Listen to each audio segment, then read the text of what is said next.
చేపల పులుసు ఎలా తయారు చేసుకోవాలో చూసేద్దామా.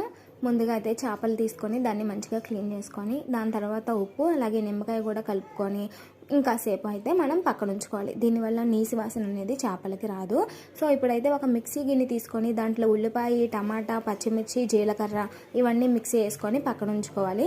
మరొక గిన్నె తీసుకొని దాంట్లో జీలకర్ర, ధనియాలు అలాగే మెంతులు ఈ 3 వేపుకొని దాన్ని కూడా పొడి చేసుకోవాలి. సో చేపలు తీసుకొని దాన్ని క్లీన్ చేసుకున్న తర్వాత ఉప్పు, కారం, పసుపు అలాగే మసాలా కూడా కొంచెం వేసుకొని మంచిగా కలుపుకొని పక్కన ఉంచుకోవాలి.